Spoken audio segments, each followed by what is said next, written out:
Este video es una recopilación de mis últimos 5 videos de Arruinando Infancias, en los que presento 5 personajes animados con trasfondos perturbadores. Así que si ya los viste, prefiero no hacerte perder el tiempo, pero si aún así quieres verlos, lo agradezco mucho. Así que comencemos. El rincón de Dani. Robaré los necesarios para salvar esta compañía. Me desharé de todo aquel que quiera impedirlo. Hay un pequeño detalle que todo el mundo pasa por alto en la franquicia de Monster Inc., pues al parecer nadie había prestado atención al hecho de que Waternus tenía demasiado poder para desterrar monstruos de su mundo sin ser ningún tipo de autoridad. Recordemos que él no era juez, jurado ni verdugo, solo el dueño de una empresa familiar que generaba energía para la ciudad. Y además, gracias al diálogo de Art en Monster Inc., sabemos que en Monstrópolis sí existen los policías, las cárceles y yo supongo que también los jueces, alcaldes y presidentes. Entonces, ¿qué derecho tenía Waternus para expulsar a alguien de su mundo? Ninguno. Lo único que podría haber hecho sería correr de su empresa a los empleados que le daban problemas, pero de ahí a echarlos a otro planeta completamente diferente, hay una gran diferencia. Básicamente es como si el dueño de la CFE se encargara de desaparecer gente enviándolos a otra dimensión. Y lo peor es que Waternus usó este método más de una vez, pues desterró al Yeti, a Pie Grande y al monstruo del lago Ness. Así que siguiendo esta línea, quizás también haya desaparecido al Chupacabras, a los Skinwalkers, sirenas, dragones, hombres lobo, hadas y cualquier otra criatura mitológica de nuestro universo, quienes al igual que el abominable hombre de las nieves, fueron víctimas del abuso de poder de Waternus y quedaron condenados a vagar por un universo desconocido donde los consideran monstruos por el resto de su vida. Me llevó al zoológico. ¿Cómo ibas a saber que la cabra te iba ¡Que hablemos de la cabra! Es muy probable que Carly Shay sea furra de closet o tenga cierta inclinación por los humanos que se visten de animales. Seguramente recuerdas un chiste recurrente en la serie, en el que mencionaban algo que una cabra le hizo a Carly el día de su cumpleaños.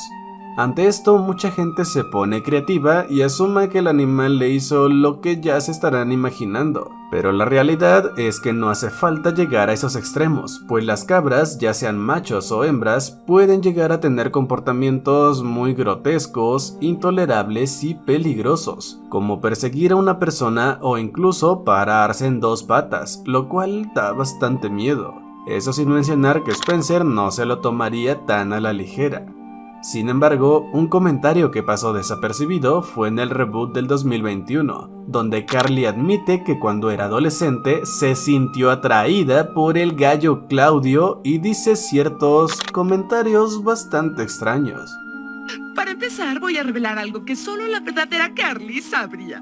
La primera celebridad que me gustó fue el gallo Claudio. ¿Qué? ¡No! Yo jamás he sentido lujuria por un gallo bien formado de caricatura. ¿Bien formado? Y para probarlo, les voy a leer mi novela erótica del gallo Claudio. Era una noche engallada en el gallinero. ¡Adiós! Y además, una vez que empieza a sentir atracción por Freddy, busca el menor pretexto para disfrazarlo de este modo. Saca tus propias conclusiones.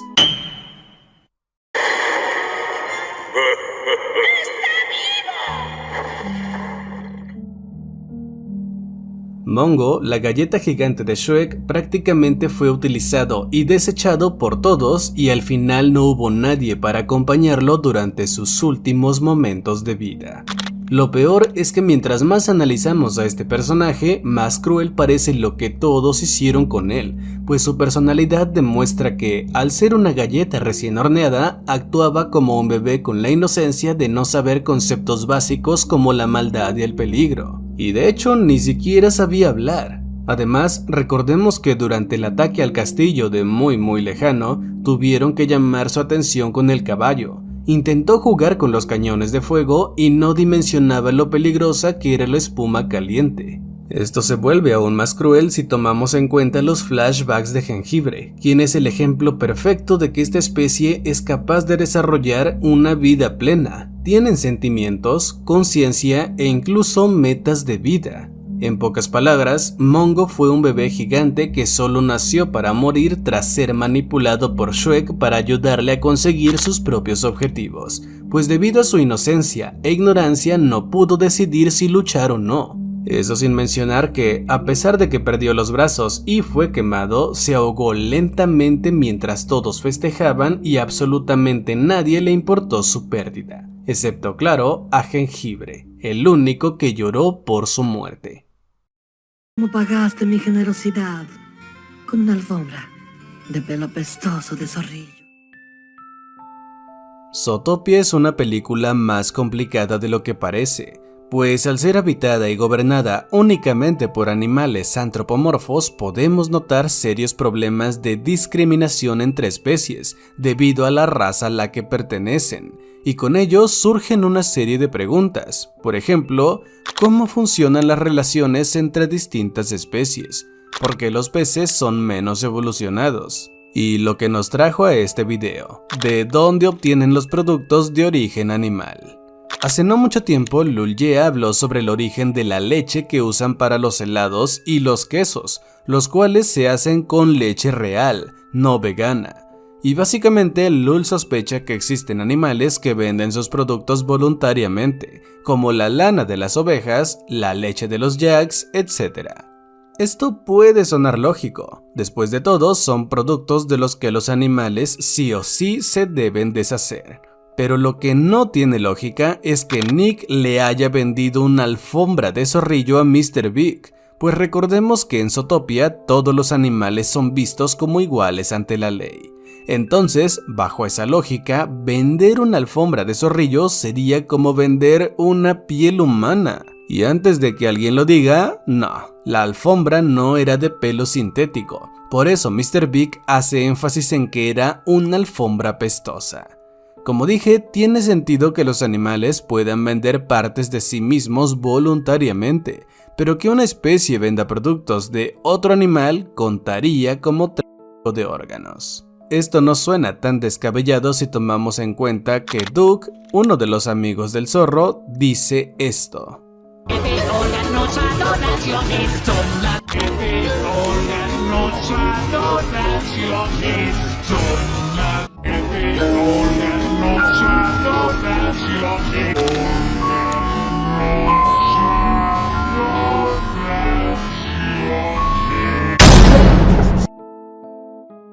Por algo Nick le vendió la alfombra de zorrillo a un mafioso, un ser del bajo mundo que era corrupto y despiadado, así que no tendría problemas en usar partes de otros animales como un simple lujo.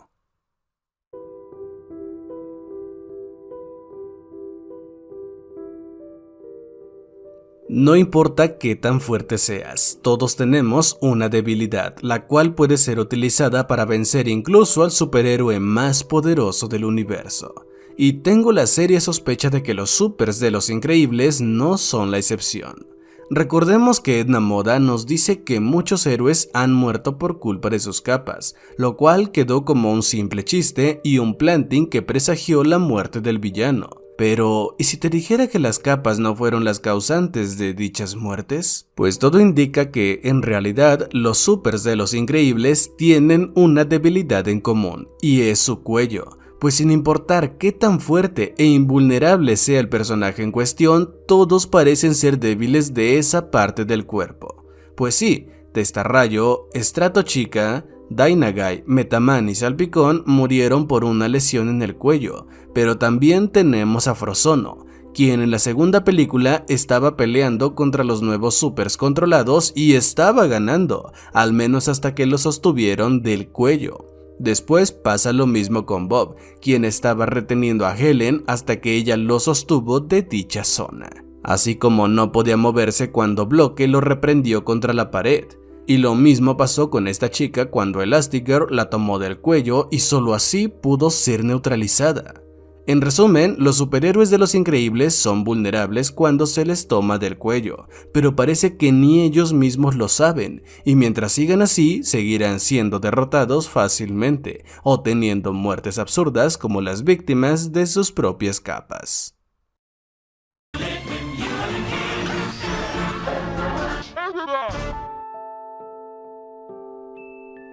Aunque el universo de los Padrinos Mágicos parece ser muy alegre y colorido, en realidad es un sitio horrible para vivir, pues absolutamente todo lo que te puedas imaginar está en constante cambio, a merced del capricho de los seres mágicos y niños irresponsables. Por ese motivo, la historia, las leyes de la física, los fenómenos naturales y la existencia misma han cambiado para mal más de una vez. Como ejemplo tenemos aquella vez que Timmy deseó que la Navidad fuera eterna y casi lleva a todos a la locura, cuando decidió que el mundo se dividiera en géneros y estuvo a punto de desatar una guerra de hombres contra mujeres, cuando le dio vida a Darth Laser y como resultado obtuvo a un conquistador que destruye planetas, cuando hizo inteligentes a las cucarachas, lo que desencadenó una serie de eventos desafortunados que casi extinguen al ser humano, cuando pidió que el mundo volviera a la Edad de Piedra, y claro, el deseo de Mary Ann, el cual culminó en lo que ya todos sabemos.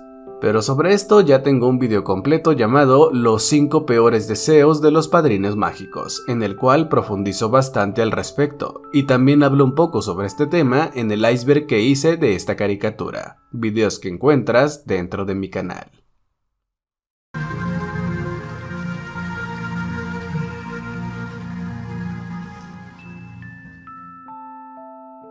Que una película use la animación para contar una historia no quiere decir que sea para niños y deba tener una trama simplona, personajes tontos y un final feliz. Afortunadamente muchos cineastas lo tienen claro y no han dudado en tocar temas serios durante sus películas. Por eso, cuando éramos niños no teníamos idea de que en Cars 2 hay al menos 23 muertes confirmadas, todas bastante horribles y violentas por la naturaleza de la película. Pero se toma a la ligera porque son solo coches, ¿o no? Bueno, pues gracias a un video de Ruslan sabemos que en la primer película de la Era de Hielo mueren al menos 24 animales, también de formas espantosas a manos de humanos, por las condiciones del planeta o bien por su propia naturaleza salvaje. Pero de nuevo podríamos tomarlo a la ligera, ya que aunque hablan solo son animales, supongo. Sin embargo, quizás cambies de opinión con Los Increíbles, donde tenemos 37 muertes confirmadas solo en la primer película, y en todos los casos se trata de humanos abatidos por héroes, supers asesinados por robots o bien personajes caídos por su capa. Eso sin mencionar a los 14 personajes adicionales que han sido eliminados a manos de Mr. Increíble, y conté en el análisis que le hice a este personaje, lo que nos daría un total de 51 muertes solo en Los Increíbles 1. Y podría continuar con Mulan, donde por la naturaleza de la guerra y el tamaño de los ejércitos tenemos incontables fallecimientos, pero se calculan por lo menos 1.5 millones de personas masacradas por sus enemigos. También tenemos Dinosaurio, la película de Disney del año 2000, ya que solo en pantalla mueren 19 personajes, 11 de ellos aún no nacidos, así como miles de lémures por el meteorito al principio de la película. Mientras que en Atlantis la expedición comienza con 200 personas y al final sobreviven menos de 10, eso sin contar los miles de atlantes que mueren al principio. Podríamos contar también El Planeta del Tesoro, donde vemos varias, por no decir muchas, muertes de la tripulación. Y créeme, podría seguir por un largo rato, pero necesitaría hacer un video completo al respecto. Así que si les gustaría que lo hiciera, no duden en pedirlo en los comentarios y pondré manos a la obra.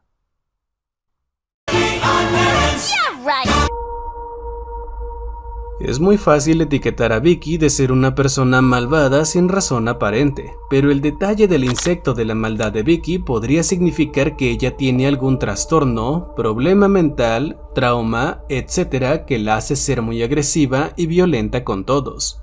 Como primer punto, podemos decir que padece de algo que la hace tener esos comportamientos agresivos, porque nunca se vio a sus padres ejerciendo violencia hacia Vicky o Tutti, ni se les vio con adicciones o que las tuvieran expuestas a un ambiente de maltrato o cosas similares. Incluso se notaba que, a pesar de tenerle miedo, querían entenderla y hablar con ella.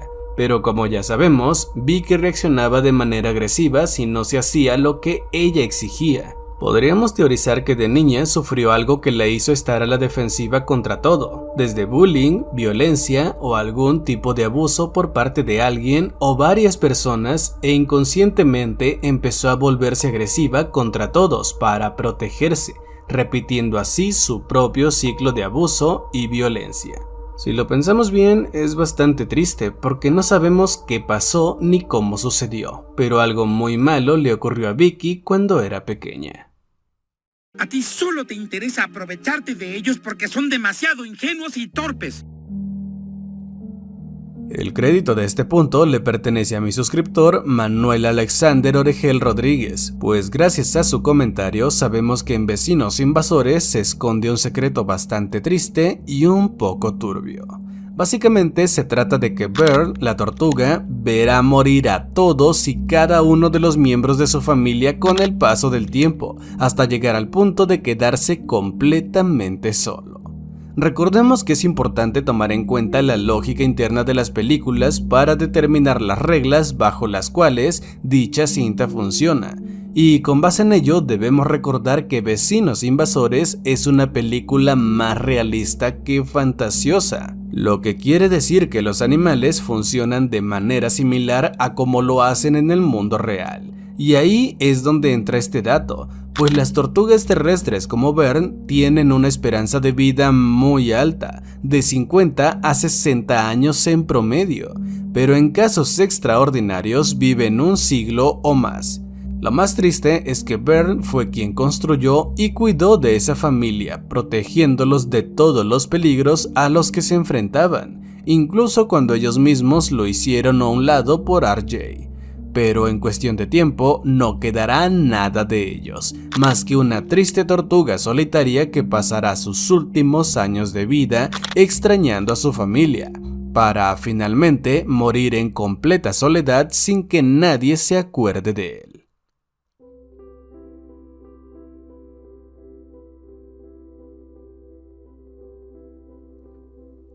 El crédito de este punto es para Mr. S, quien en su podcast Ficcionando hizo la observación de que todos los peces que se encontraban en la pecera del dentista estaban dementes, pues al parecer todos los personajes que estaban en cautiverio tenían algún trastorno de la personalidad. En primera está Bubbles, quien tiene TOC o trastorno obsesivo compulsivo relacionado con las burbujas. En segunda está Glu Glu, el pez morado que tenía una fobia irracional a los gérmenes, lo que se traduce como germanofobia. Flo es esquizofrénica, ya que alucina con que tiene una hermana gemela, cuando en realidad solo es su reflejo. Después está el pez globo que se infla cuando se asusta, lo cual le sucede con demasiada frecuencia y se podría interpretar como crisis agudas de ira o estrés.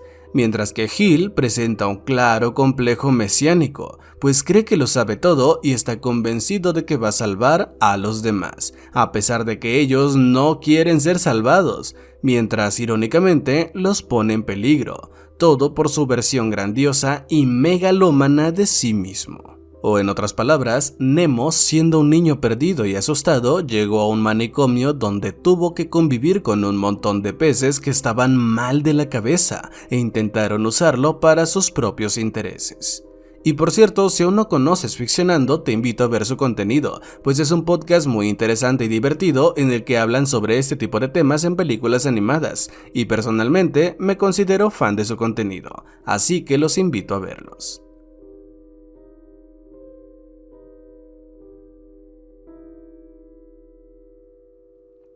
Si algo han dejado claro las películas de superhéroes es que si el metahumano en cuestión no sabe controlar sus habilidades, puede ocasionar muchos daños colaterales que perjudiquen a los demás.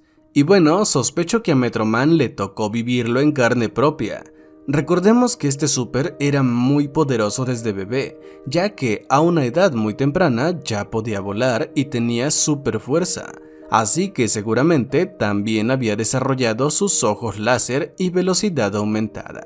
Lo cual es muy curioso si tomamos en cuenta que, después de la escena en que llega a la mansión, jamás volvemos a ver a sus padres adoptivos, y nunca habla sobre ellos. O en otras palabras, sospecho que en algún momento de su infancia, Metro Man perdió el control de sus poderes y utilizando su vista de calor, le quitó la vida a sus propios padres, pues al ser tan poderoso y no tener a alguien más que lo pudiera guiar, dos humanos comunes no sabrían qué hacer si en algún momento el bebé activaba sus poderes indebidamente, lo que los pudo haber matado en un instante. Quizás por eso estaba en esa escuela al lado de la prisión, pues tal vez y solo tal vez el gobierno quería mantenerlo vigilado para evitar que la historia se repitiera.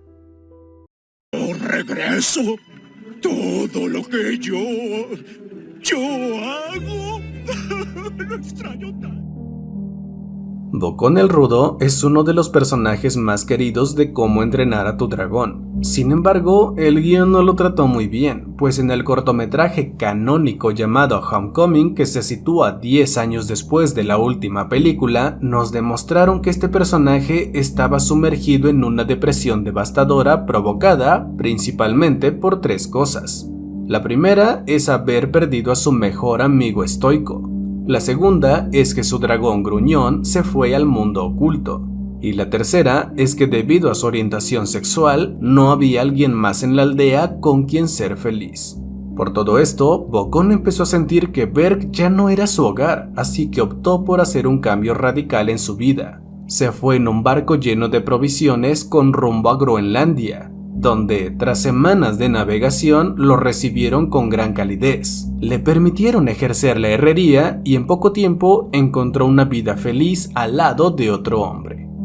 Pero desgraciadamente todo era un sueño, pues su barco perdió el rumbo y sus provisiones se agotaron. Esto provocaría que Bocón muriera solo y lejos de sus amigos, anhelando lo que nunca pudo alcanzar.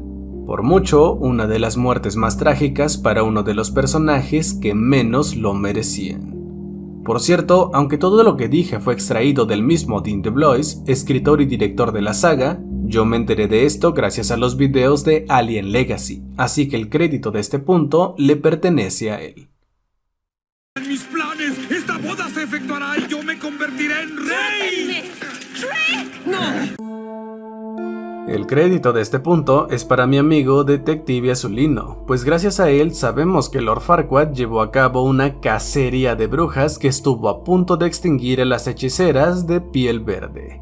Recordemos que en Shrek 1, Farquaad estaba desalojando de sus tierras a todas las criaturas de cuentos de hadas para reubicarlos a otros lugares. Sin embargo, entre las criaturas desterradas solo vemos brujas blancas, pues las brujas verdes solo aparecen junto al resto de villanos en muy lejano o bien en España junto al gato con botas. Esto quiere decir que en tierras cercanas a Shrek, las brujas verdes fueron quemadas por orden de Lord Farquaad, quien recordemos que era fiel creyente de la Iglesia Católica. Así que sin duda alguna mandó a ejecutar a todas las brujas que estuvieran en su reino, y las pocas que se salvaron tuvieron que huir. Eso explica por qué en el universo en que Rumpelstiltskin domina el mundo, tenía muchas brujas de piel verde a su servicio, pues él no era católico, así que no se molestó en cazarlas como el villano de Shrek 1.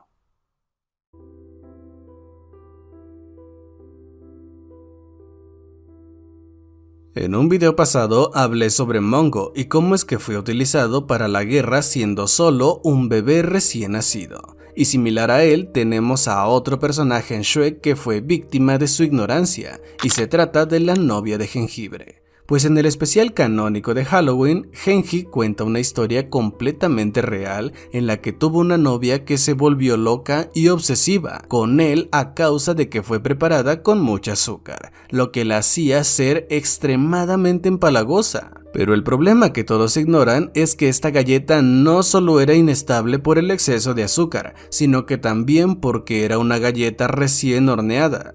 O en otras palabras, era una recién nacida, lo cual me recuerda mucho al papel de Emma Stone en Poor Things, quien era una niña en el cuerpo de una mujer, y como producto de su ignorancia, todos se aprovechaban de ella.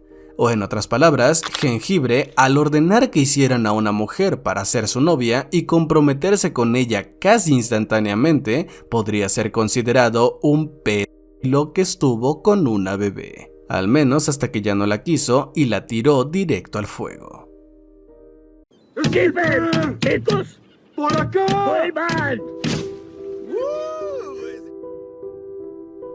Todos los que vimos Los Pingüinos de Madagascar recordamos que Skipper solía mencionar a Manfredi y Johnson frecuentemente para ponerlos como ejemplo de lo que no se debe hacer, dándonos a entender que ambos solían ser miembros del comando de las aves no voladoras. Pero la mención más interesante la tenemos en el capítulo llamado El pingüino que me amó, pues aquí podemos ver a estos personajes durante algunos segundos en pantalla y descubrimos que se encuentran prisioneros en un parque de diversiones de mala reputación llamado Aqualandia. Tristemente tienen muy mal aspecto, ya que Manfredi tiene una pata de palo y un parche en el ojo derecho, mientras que Johnson tiene un ala rota, el costado izquierdo sin plumas y un ojo morado.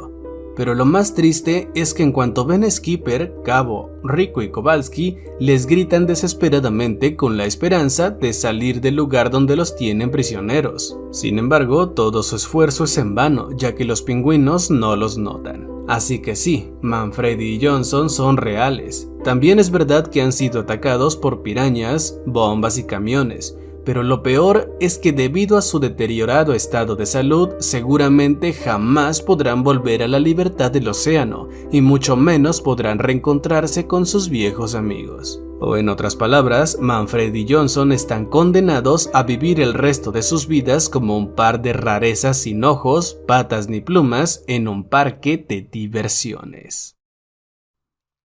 Tú eres un héroe. Yo fui quien te creó. Te amo.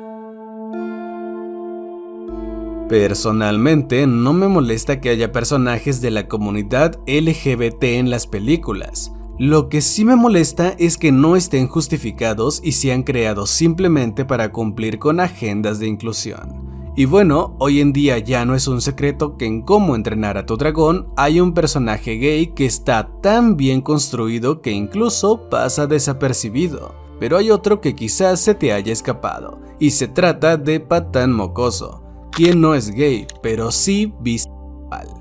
Este personaje es más interesante de lo que parece, pues la forma en que está construido sirve para hablar de la masculinidad tóxica y las relaciones poco saludables con los padres, pero también de cómo algunas personas intentan ocultar sus preferencias con comportamientos opuestos. Te explico. A lo largo de las series nos dan a entender que la hipermasculinidad de Patán se debe a que, en el fondo, le gusta ser amanerado, pues más de una vez se le ha visto actuando con cierta feminidad y sintiéndose pleno con ello, como si ese fuera su verdadero yo y no el vikingo varonil que siempre quiere aparentar que es.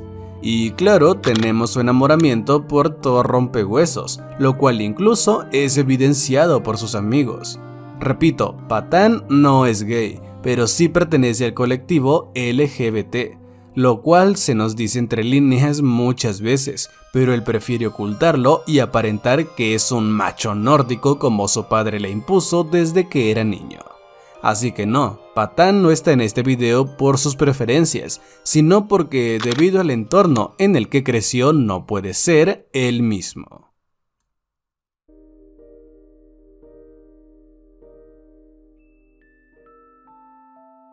En Los Pingüinos de Madagascar encontramos a un personaje simpático pero miserable, y se trata de Roger, el cocodrilo de las alcantarillas, pues gracias a mi suscriptor José Maximiliano Durán Zamora sabemos que este personaje ha tenido una vida que va de mal en peor. Para empezar, vive en el drenaje, porque cuando era una cría, una familia de neoyorquinos se lo llevó de su hábitat para tenerlo de mascota. pero cuando creció simplemente lo aventaron a las alcantarillas, lo cual solo fue de mal en peor, ya que ahí abajo fue invadido por una manada de ratas, quienes lo maltrataban constantemente hasta que lo terminaron expulsando de su propio hogar, lo que provocó que fuera considerado un monstruo por mucho tiempo, a pesar de que era un animal indefenso y pacifista, situación que empeoró por culpa de Rico, quien al estar dentro del cuerpo de Roger decidió destruir Nueva York, haciendo ver como el malo al cocodrilo, a pesar de que él jamás lastimó a nadie.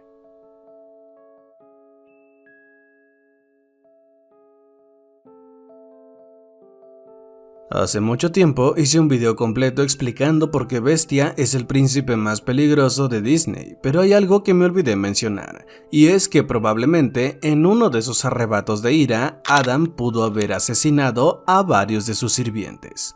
Recordemos que casi todos los muebles, trastes y artículos del hogar que estaban vivos en realidad eran humanos que fueron hechizados por la bruja a la que el príncipe se negó a ayudar. Y recordemos también que Bestia no sabía controlar sus problemas de carácter, ya que perdía el control fácilmente y comenzaba a golpear y destrozar todo lo que estuviera cerca de él. De hecho, una vez estuvo a punto de pegarle a Bella, pero solo se salvó porque se movió a tiempo. Esto me hace creer que las vajillas rotas y muebles destrozados que vemos en otras habitaciones del castillo también eran sirvientes del príncipe Adam, los cuales fueron destruidos por un berrinche de la horrible bestia. Por algo el resto de sus sirvientes le tenían tanto miedo y vivían lamentando tener que servirle a un ser tan detestable como el príncipe Adam. ¡Titán nos ha liberado! Yo no diría liberar. Más bien, hay una administración nueva. En Megamente hay un grupo de personajes de relleno con los cuales tengo un problema. Se trata de los metros ciudadanos y lo fácil que cambian de bando a su conveniencia. Te explico. Si has visto mis teorías y análisis de esta película, seguramente recordarás que más de una vez he demostrado que el verdadero villano de estas películas es la sociedad.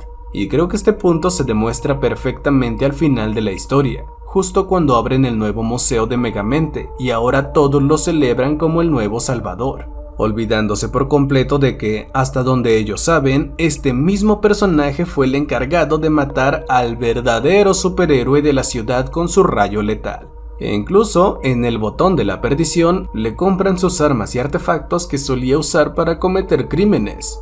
Tal parece que solo les interesa tener a alguien que los salve cuando lo necesiten. Quizás por eso aclamaron tanto a Titán cuando lo vieron por primera vez sin siquiera conocerlo, pues no les importaba saber qué quería, cuáles eran sus objetivos o conocer su verdadera identidad, sino que simplemente necesitaban a alguien que los salvara de Megamente. Por esto, los metros ciudadanos son una de las sociedades más hipócritas que se hayan visto. ¿Quieres ir? No lo sé, alguien tendría que preguntarme. ¡Claro! Bueno, que tengas suerte. Si viste Scooby-Doo Misterios S.A., recordarás que en esta serie los integrantes de la pandilla solo eran un grupo de adolescentes resolviendo los misterios de Cueva Cristal. Pues bien, el problema es que los padres de Fred, Daphne, Vilma y Shaggy eran personas horribles, casi tan malos como el papá de Chicken Little, ya que jamás apoyaron a sus hijos, no les importaba dónde estuvieran metidos ni se tomaban en serio las amenazas a las que se enfrentaban. Pero probablemente Daphne sea la más dañada, pues además de crecer siendo comparada, menospreciada y opacada por sus hermanas, parece que desarrolló un serio síndrome de Electra, ya que su papá se parece demasiado a Fred. Eso explicaría por qué Daphne estaba tan obsesionada con este chico a pesar de que él jamás la volteaba a ver, pues en el fondo y sin saberlo se enamoró de su propio padre, no solo físicamente, sino que también en su forma de ser, ya que ambos comparten la misma naturaleza desinteresada hacia Daphne, quien está tan necesitada de cariño paterno que se conforma con las migajas que ambos le dan. Tuyo. Confeti eres y en confeti te convertirás.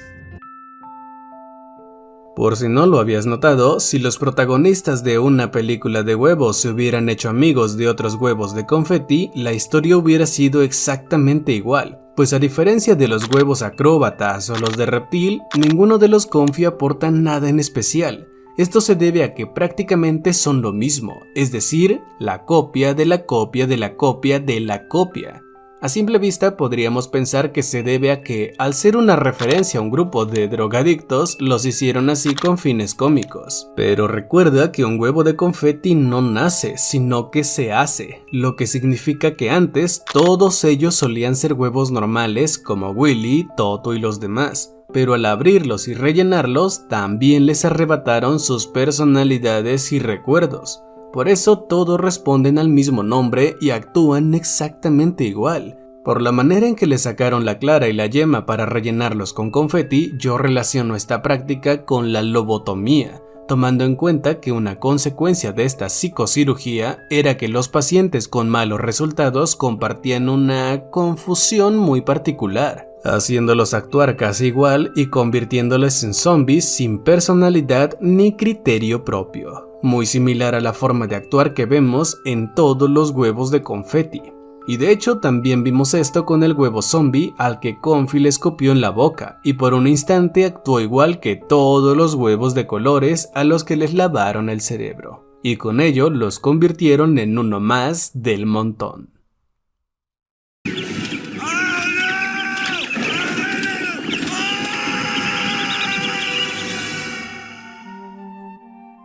Que una serie o película use la animación para contar una historia no necesariamente significa que sea para niños, pero hay producciones que sí son creadas para un público infantil o familiar y aún así tienen tintes oscuros, como las muertes que no necesariamente se deben mostrar en pantalla, pero mediante elementos nos dan a entender que algún personaje ha perdido la vida de formas horribles. Por ejemplo, tenemos a los famosos gatos de Tom y Jerry, los cuales, aunque no se dice explícitamente, es obvio que fueron lanzados al agua en una bolsa.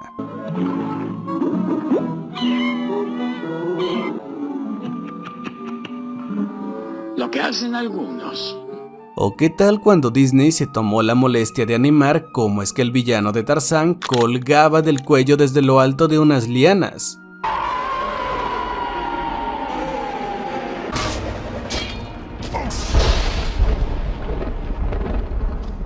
Y claro, la escalofriante tortura a la que fue sometido el detective de Cars 2, pero solo vemos el reflejo de su explosión en el monitor.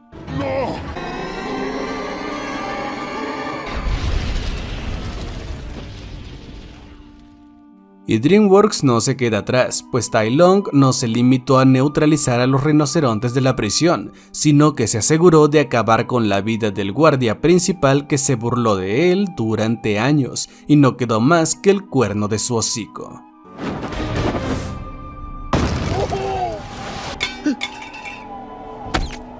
O Krogan, el villano de Carrera al Borde que fue ejecutado por Drago Manodura por haberle fallado, y alcanzamos a escuchar cómo es que los vikingos le rompen el cuello y lo tiran al agua. Drago, prometo no fallarte de nuevo. No. Nadie me falla dos veces. ¡Traigan mis mapas! ¡Traigan mis mapas! ¡Traigan mis mapas!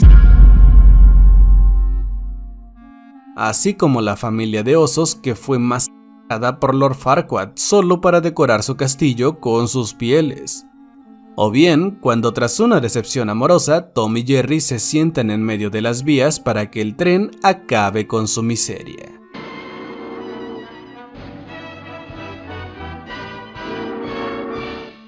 Y claro, todas las muertes de Misterios S.A., la serie más oscura de Scooby-Doo, en la cual muchos personajes son abatidos de formas tan horribles que no se podría mostrar en pantalla.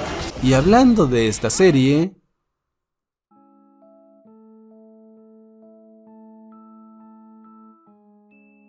a menos que Zootopia 2 demuestre lo contrario, en el contexto actual podríamos decir que Judy Hopps pasó de ser una policía con ética y moral a volverse parte del problema en la ciudad que decía querer ayudar.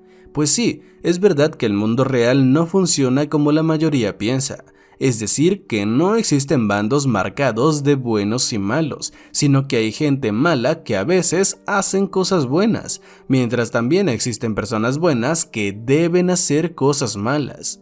Y en cierta forma, Judy Hopps terminó entrando en esta categoría, ya que en cuanto conoció la verdadera cara de la ciudad utópica e idealizada que ella creía que era Zootopia, descubrió que el gobierno no siempre hace lo correcto, mientras hay mafiosos que son un mal necesario para la ciudad.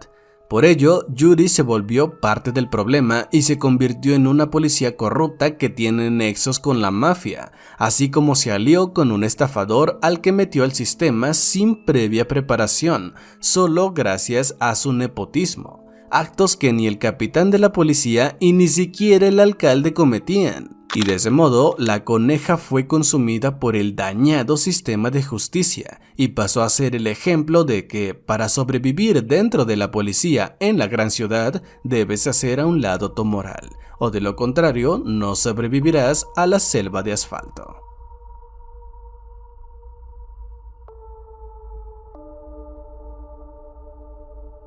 Gracias a mi suscriptor Manuel Alexander Oregel Rodríguez, sabemos que el general Munger de Monstruos contra Aliens esconde un dato bastante turbio.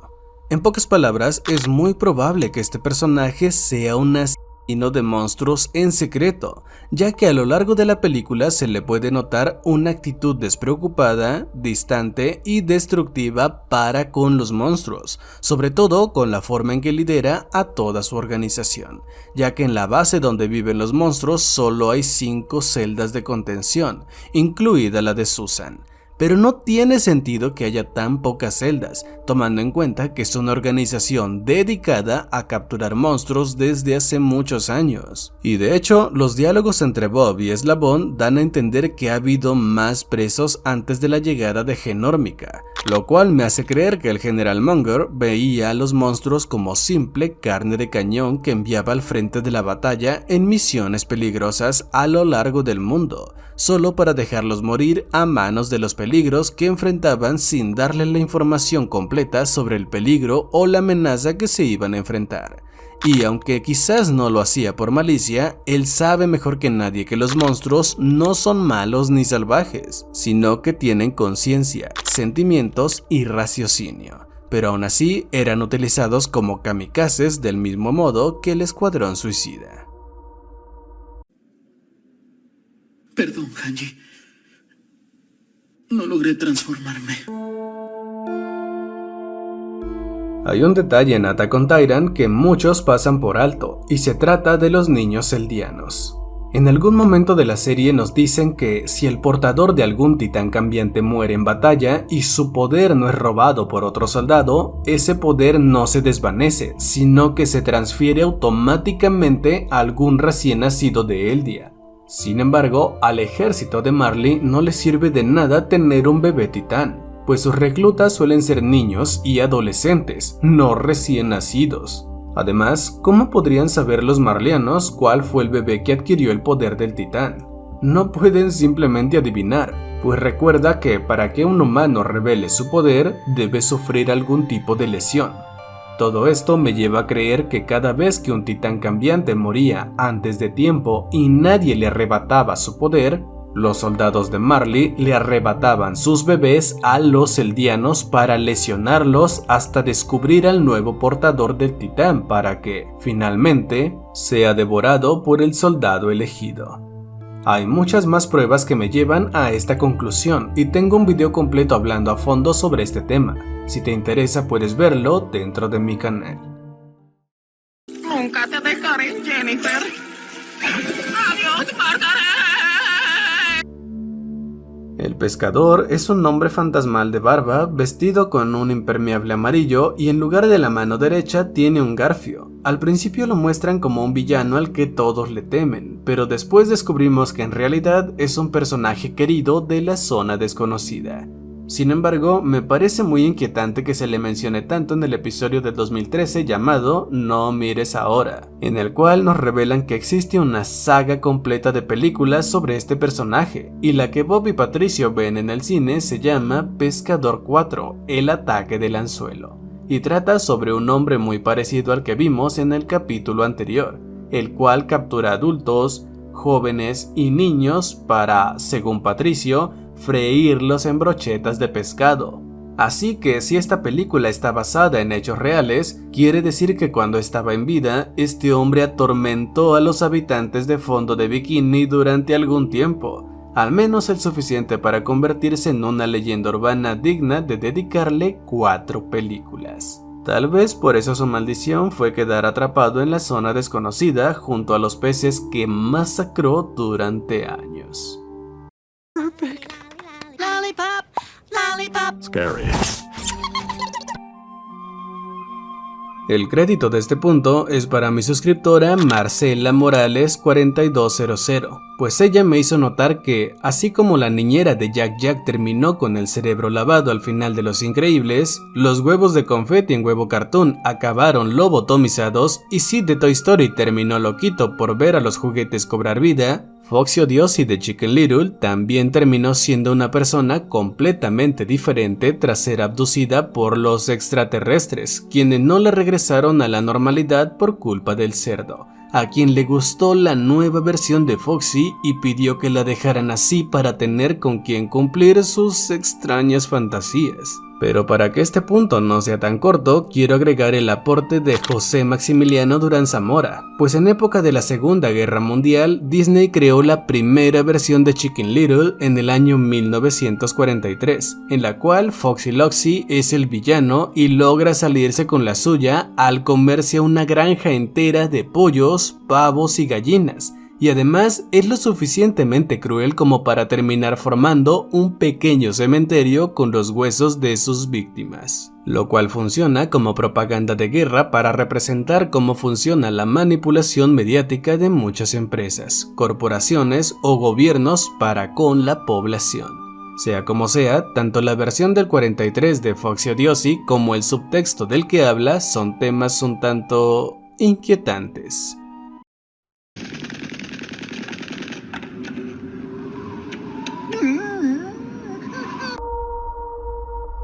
Existe un personaje en Misterios S.A. cuya vida es sumamente miserable. Se trata de Hot Dog Water, una chica que por las circunstancias termina trabajando para los villanos en más de una ocasión, pero nunca fue mala, ya que cuando tuvo la oportunidad ayudó a los protagonistas en lo que pudo. Sin embargo, tuvo una vida horrible, ya que era de muy bajos recursos y el apodo que tenía, Hot Dog Water o agua de perro caliente en español, se debe a que era tan pobre que tenían que reciclar el agua donde hervían los hot dogs para bañarse.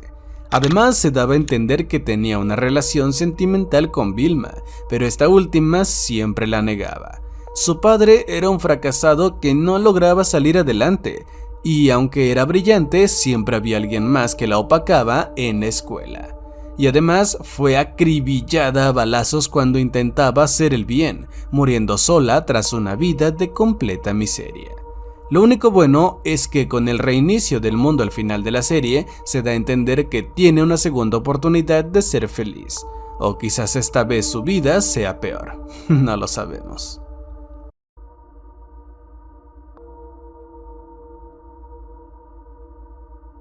En otros videos ya he demostrado que el gato con botas no es tan bueno como parece, pues se aprovecha de gatas menos evolucionadas que él, tiene cierta adicción por la hierba gatera y también demuestra serios problemas de alcoholismo a través de la leche. Así que para empeorar la reputación de tu héroe favorito, hoy te hablaré sobre un detalle que todos pasan por alto en Shrek 2, específicamente en la escena de la presentación del gato con botas. Recordemos que cuando el rey Harold va a la manzana envenenada, le dice a Doris que busca a alguien que pueda deshacerse de un ogro, y ella dice que existe una sola persona que haría algo así. Lo que quiere decir que Gato ya había sido contratado para exterminar a otros ogros. Después de todo, estas criaturas eran repudiadas y temidas por los aldeanos, quienes se organizaban para cazar a ogros como Shrek, lo que explicaría por qué no vemos más de estas bestias hasta la última película. O en otras palabras, es muy probable que el gato con botas haya asesinado a otros ogros antes de Shrek, pues al estar en su faceta de mercenario se vendía al mejor postor, pero al parecer siempre era contratado por personas de alta alcurnia, Por ello, su servicio era tan exclusivo, pues al ser el matón de la realeza, sus clientes necesitaban que pudiera trabajar con tranquilidad, manteniéndose como el mercenario más valioso de todo el bar.